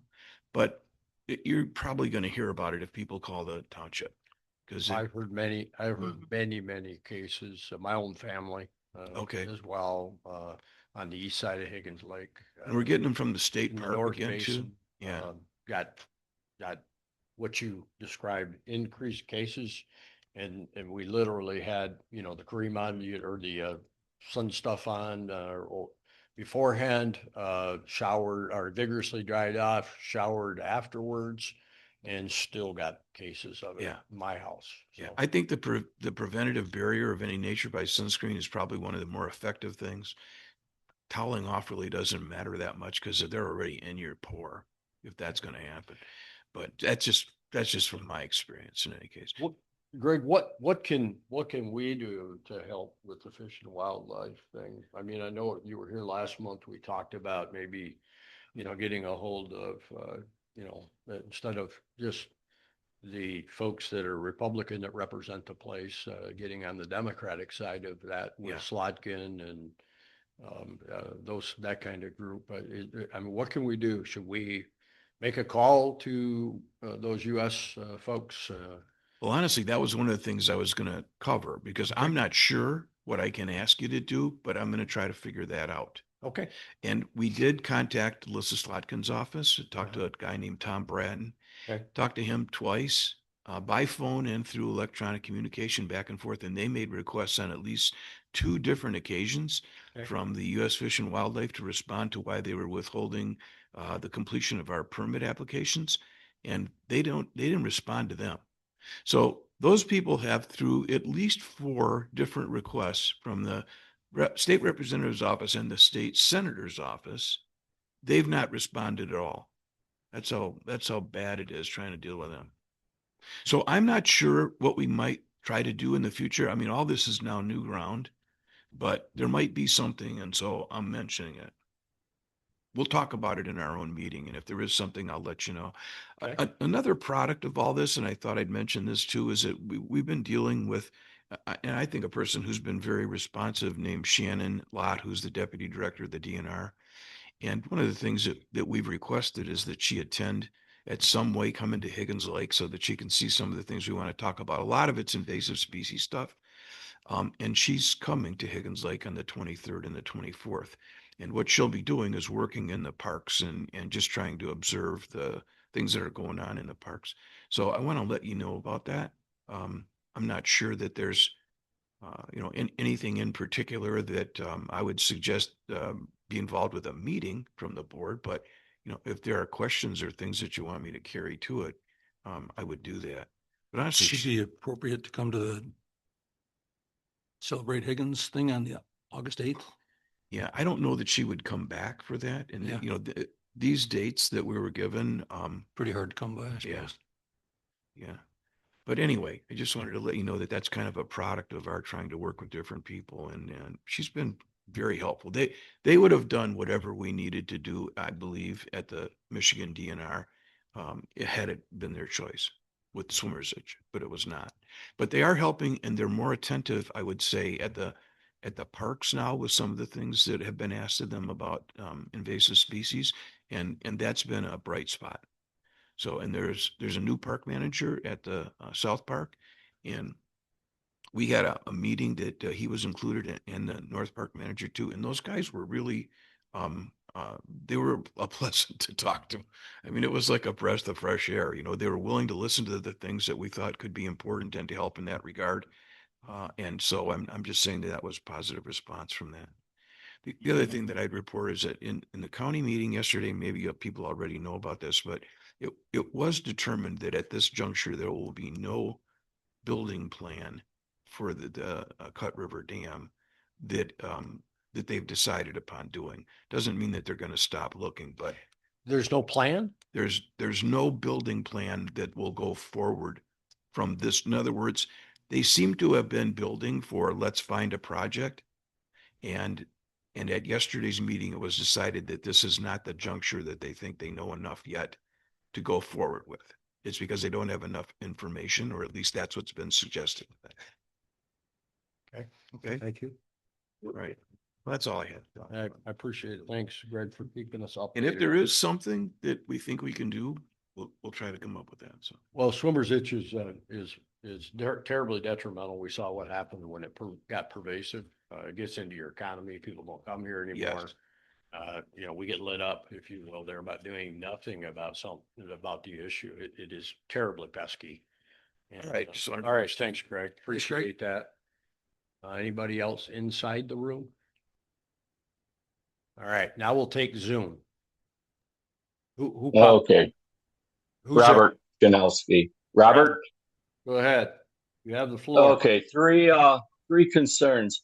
Could you send me the speed control data on Cut Road going south towards the Rolling Oak intersection? Because that's part of the problem. I understand the 575 stopping distance. Also, I'd like to ask, what is the stopping distance for a semi truck at 55 going downhill? Because that's a problem. Okay, so that's 1 and 2.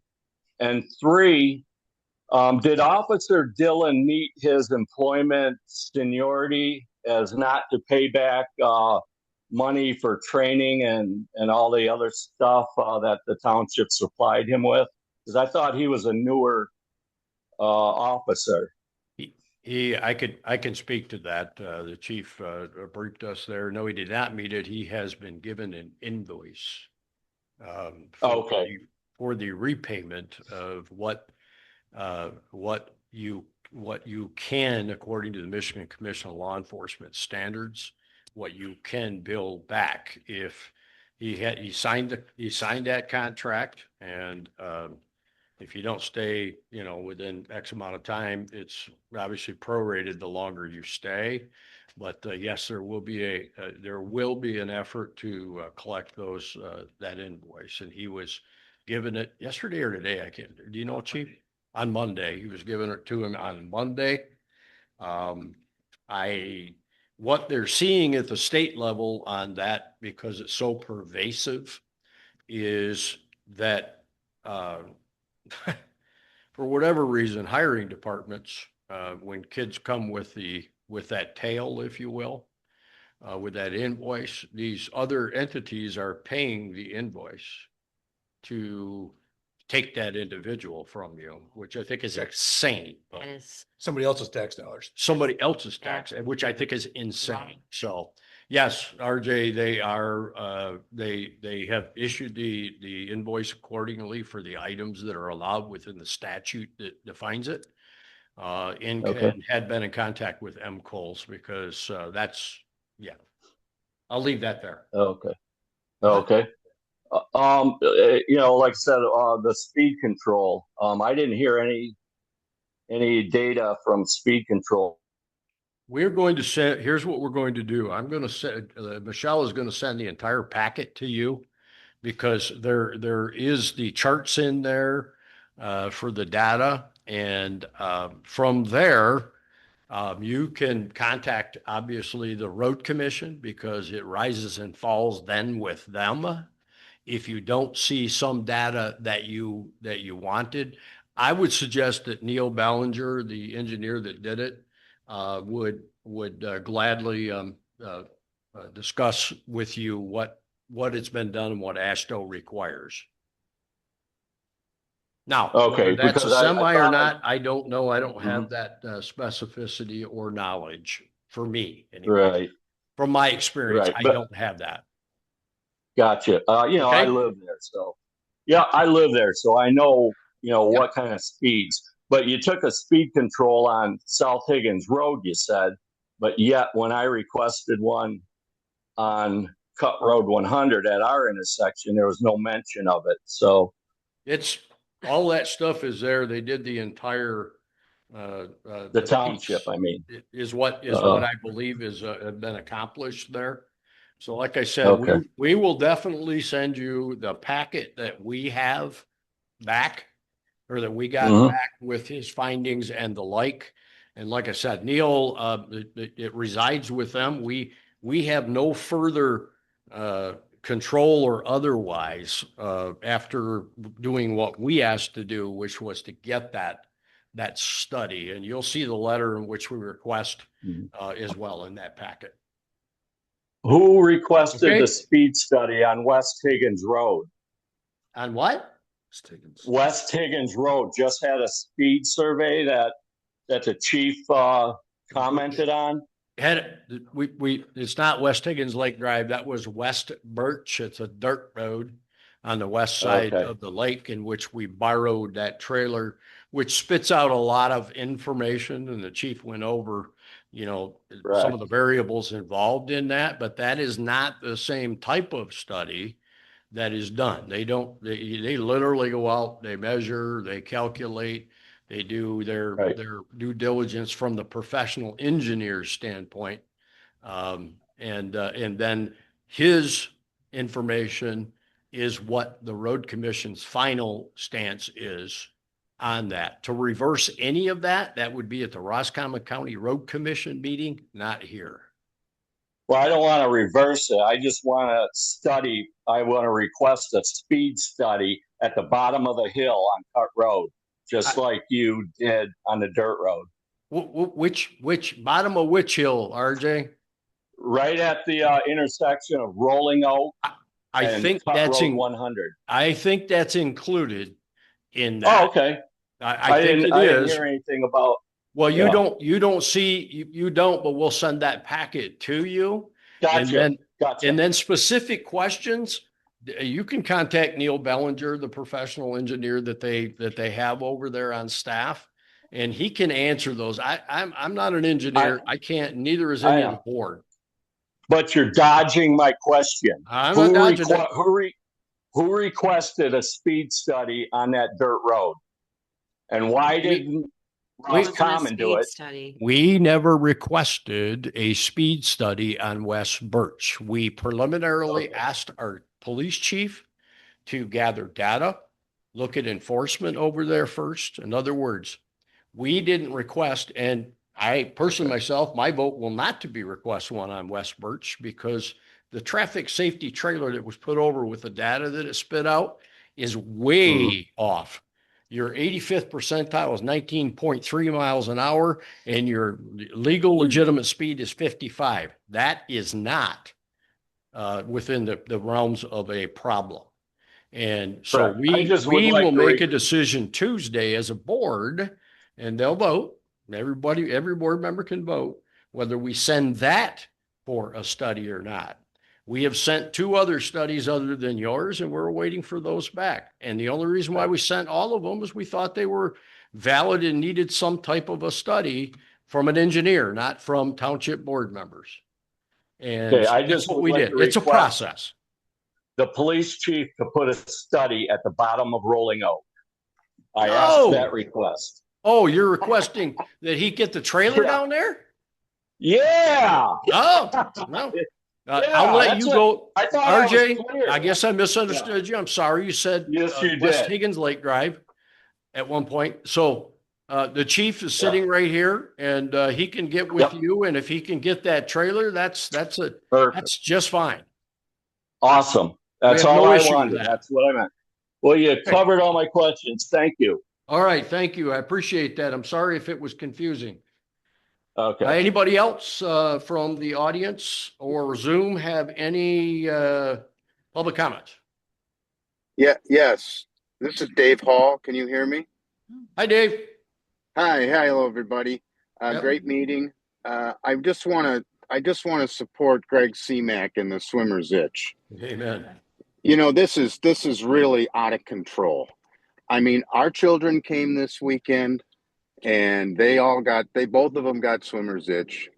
People are getting swimmer's itch everywhere. We know why. Yep. We're not getting the cooperation. And you say, what can we do? You can send letters, you can bang the door, you can start calling. We need to get action here. This is unfortunate, and we are going to be worse than what we were before when our economy went down. The swimmer's itch thing will keep people away. Yes. And we need to do something. Yes. And I just wanted to emphasize again and not just have one person say, I think, and I'll tell you, I think the swimmer's itch is way, way, way, way, way more important than a speed study on a dirt road or down a hill. And I'll tell you, I see 400 semis a day going down that road. No, I don't. So anyway, I'm sorry I got off the tangent. It's swimmer's itch. Yes. We need to bang the drum and get something done and get some action. One of my suggestions is those people that won't return the information and the requests we make, invite them to the lake with their children and let their children get into this water and let their children get swimmer's itch. Yeah. Good idea. Yeah. So that was one of my questions that I alluded to with Greg of what we could do to help. I don't, maybe a resolution might be appropriate to support the issuance of the permit by the U.S. Fish and Wildlife.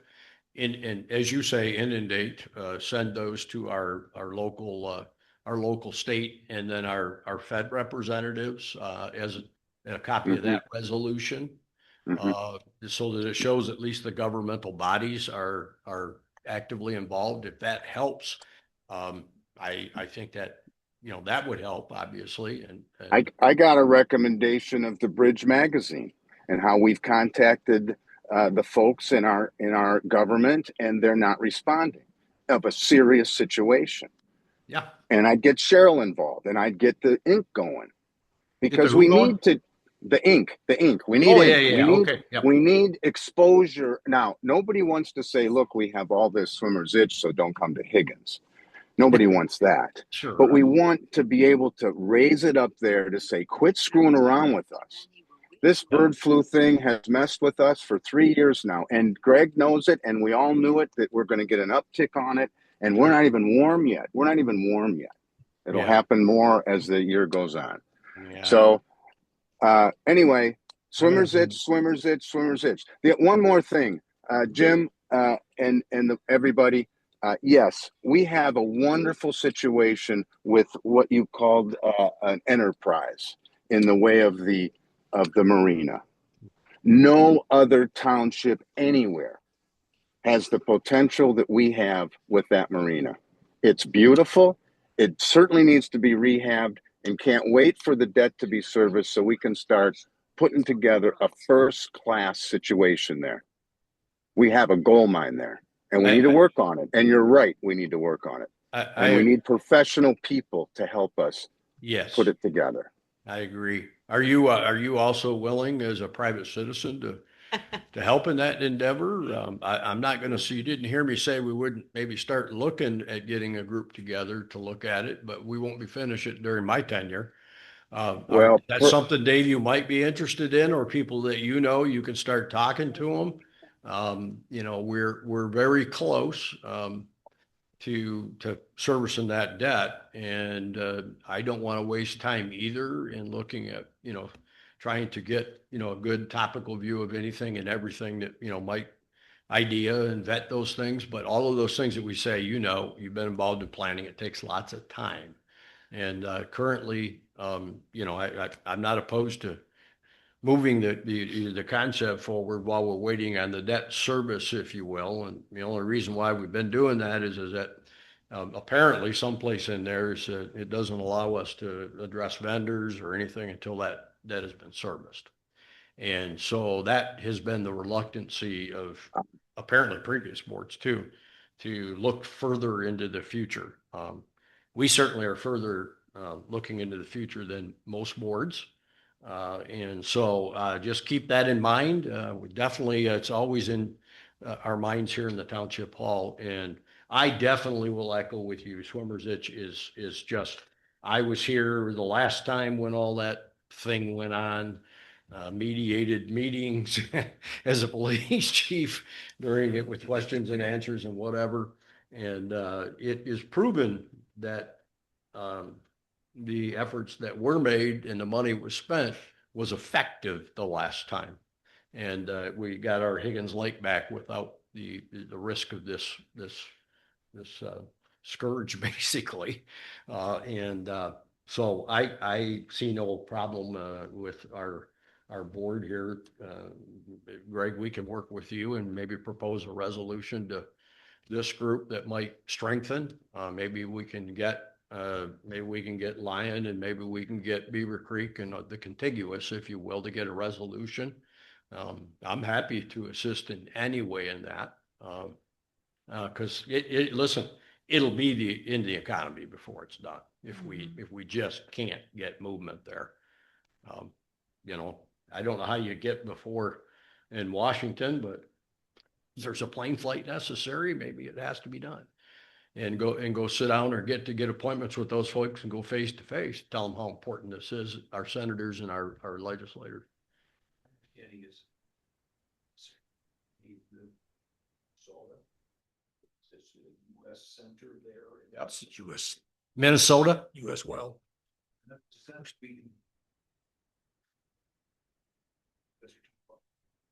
Oh. Next methods are, township will back and what you. Yeah, I think you got 5 board members that absolutely would agree with you. And whatever pressure can be applied, we will. And make those phone calls, but I think it also would be strengthening to send those, make the phone call, send an email with a resolution, and start raising those flags. I agree with that. So, okay, thank you. All right, we are on, any more public comments? All right, moving on to board announcements. Mary Jo. Comments and announcements?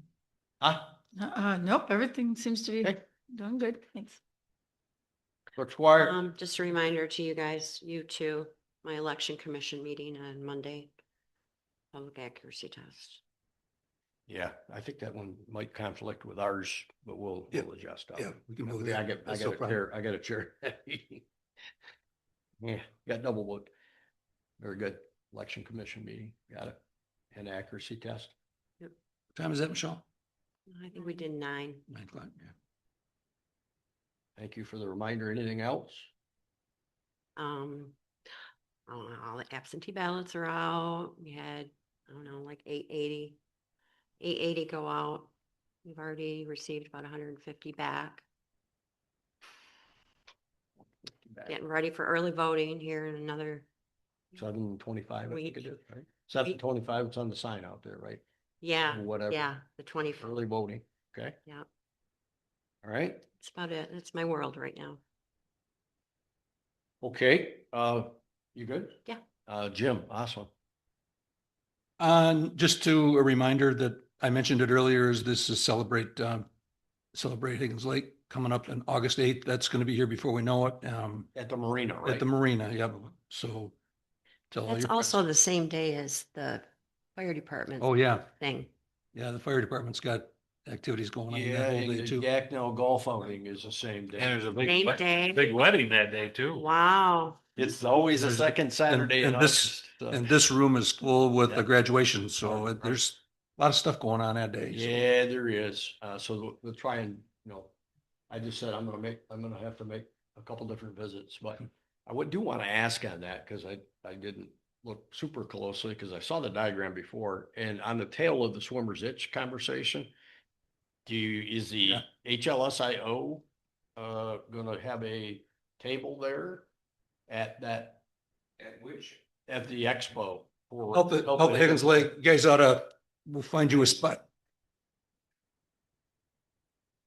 I'm no longer, it's Duncan Lawrence, and so if he knows about some of these things, I may not. Duncan's gonna be there, but for another capacity, but so. I don't know. I just would encourage, I mean, that's all part of the health of Higgins Lake and if you had a table and Yeah. literature and things like that, and also maybe you can get people to tell you, just like me, I probably should go on that website, huh? Put mine in there. The data, I don't know how much more data do you need for the problem, meaning my family, Dave Hall's family, we all are close to it and we know all about it, but should we be start bolstering that database? I keep a lot of pictures. Some of the pictures that we got are pretty. Oh, it is. I've sent some to both Representative Perkins' office and to, Slavin's office. Okay. And, so sure where they go, once they get it, and we can send them to these people. Tell you where they go. Nope, this is where it's great. So I said, maybe you got to get on a plane and go get for their desk, get an appointment to do it. And you know what I mean? It'd be worth it. But okay, sounds good. I just wanted to, certainly I know you would invite that. Oh, absolutely. From the health. Yeah. Like Yeah, it's it's just yet another issue, if you will. Okay, anything else, Jim? No. Jim, Tax bills were out last week. We should have got them. thank you. Public or Plan Commission meets tonight. We'll be working on the master plan. We got our second draft, which showed up 10 o'clock last night. You read yours yet? It's 110 pages and McKenna will be there at the meeting and hopefully we'll have time for the septic ordinance, but I'm not sure. Last meeting was 3.5 hours. I don't know. Too long. Does Carlos need to be? He's sworn in. He's Did he already- get sworn in? Already swore in. Okay, so he can vote tonight? Okay, we do. Okay, good. Yeah, other than that, I'm set. Okay, I just have a couple things briefly. Just tomorrow, all day long, basically for we are doing interviews for the front desk receptionist here at the township, and we had 9 applications and 1 resume for the position. We met myself, Michelle, who was tasked by the board to do interviews. I also have asked, and he has been participating, Jason Jansen, because it's very clear he works very close in that area, to participate in that interview process. Out of that, we hope to bring a recommendation to the township board for potential hire. I'm not sure it'll be Tuesday or not, but at some point, and if we have a special meeting or something, we may do that. We'll take that as we get it. We've got 4 that we looked at to interview, and I think from looking at them, I think we're going to find one of them in that 4 categories. So the other thing I wanted to bring before you is I see that our Markey Township has decided at their township, because of the cost of postage, that they're no longer going to be sending the newsletter like our Gazette, if you will, similar. In obviously whether it's the tax rolls or mailing out over cost of that with the post office. I didn't know whether that was something in the future. Y'all might want to we'll put it on the website. We'll have copies at the township hall. People can stop by, that kind of thing. And I only bring it up because the neighboring township did it. And if nobody is interested, we don't have to address it. We continue to do what we do. But chew on it. It's not something I'm looking to make votes on, but chew on it for a while and talk amongst yourselves and see what you think. If people can, give you opinions from the public, that'd be great too. Just what's the value of it? I And think it's minimizing a whole generation of those that aren't on the computer that, absolutely, there's, other than that, I I tell understand. you that the responses that we got back for the planning commission when we did the survey were just great when we put them with the tax bill, and it's a good indicator that Well, people are reading. yeah.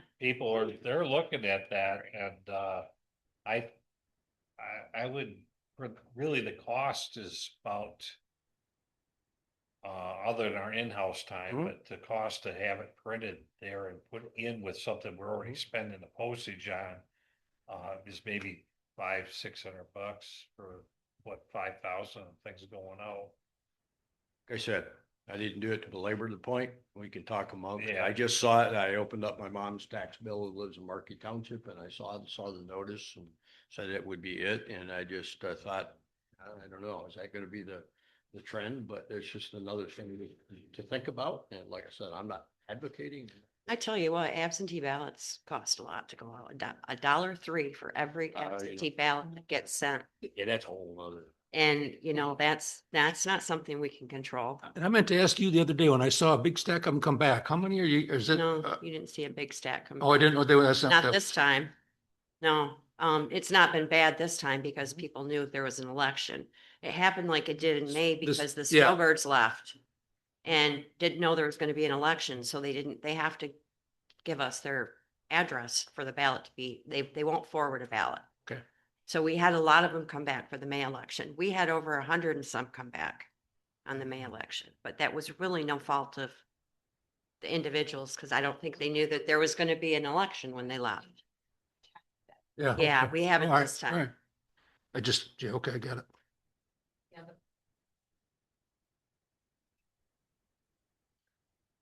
Oh, yeah, we're getting a lot of them.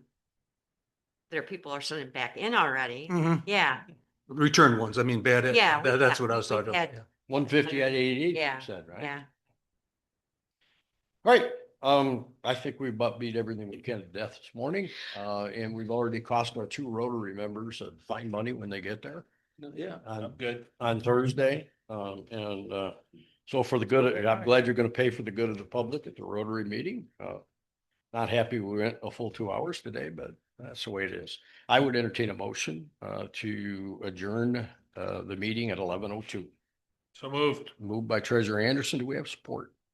Support. Support trustee Osling. Any further discussion? All in favor indicate by saying aye. Aye. Opposed the same. Motion carried. Thank you. Good meeting. Appreciate all the inputs. Personal email.